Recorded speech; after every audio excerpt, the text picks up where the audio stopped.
শ্রীলেখাটাই দিয়ে দাও না, হারেম প্যান্টগুলো অনেকগুলো তো রয়েছে ওখানে। হ্যাঁ দিয়ে দাও। এই হারেম প্যান্টগুলো শ্রীলেখাটি কে গিফট করেছে?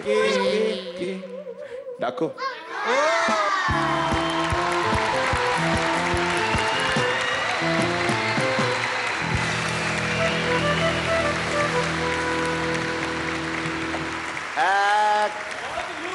সত্য। ও বাবা, আজকাল বলে না।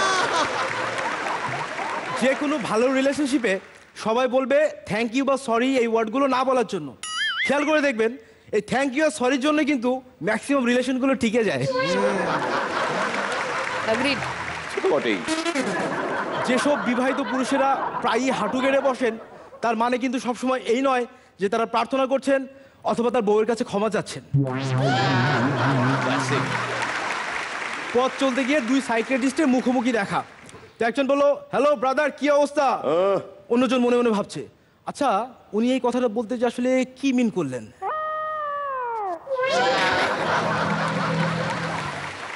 রনিদা, হাইট অফ ইয়ার কি হতে পারে?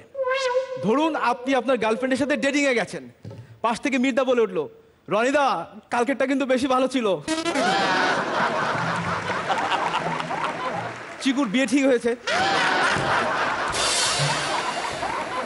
চিকুর বাবা তাকে বুদ্ধি দিচ্ছে, দেখ তোর শ্বশুর বাড়ি থেকে যদি স্কুটার দিতে চায় তো গাড়ি নিয়ে আসবি, যদি দোকান দিতে চায় তো বাড়ি নিয়ে আসবি, যদি ফ্যান দিতে চায় তো এসি নিয়ে আসবি।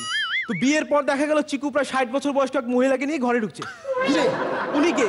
আর বলো না, বিয়ের আসরে ওরা আমার হাতে একটা ইয়াং মেয়েকে তুলে দিতে চাচ্ছিল, আমি ওর মাকে নিয়ে চলে এসেছি। কৃষ্ণেন্দুদা হঠাৎ একদিন বুঝতে পারলেন তার ওয়াইফ প্রেগনেন্ট। তো ডাক্তারকে যে বললেন দেখুন ডক্টর, আমার যদি ছেলে হয় বলবেন পাপ্পু পাস করেছে, আর যদি মেয়ে হয় বলবেন পাপ্পু ফেল করেছে।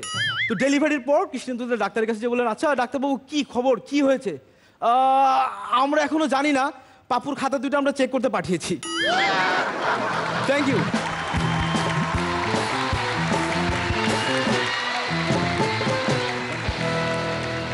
জুবিন ইশতিয়াক নাসির, উত্তরা ঢাকা থেকে, আমাদের বাংলাদেশের একজন স্টার পারফর্মার, বাংলাদেশে তোমারও প্রচুর ফ্যান।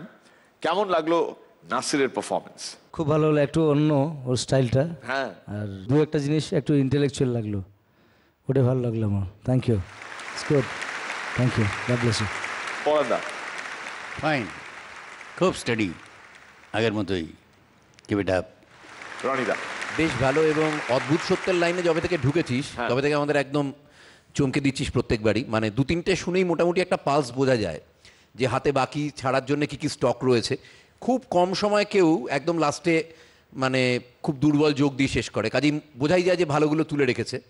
এবং তুই প্রথম দু তিনটে বলার পরেই মোটামুটি একটা আজ করা যায় যে আজকে ফাটিয়ে দিবি। আজকে সেরকম একটা দিন, অল দ্য বেস্ট। এবার তো আপনারই বলার পালা। একটু অন্য লেভেলে হয়েছে, এটা সাবলাইম লেভেলে হয়েছে, আমার ভালো লেগেছে। Thank you.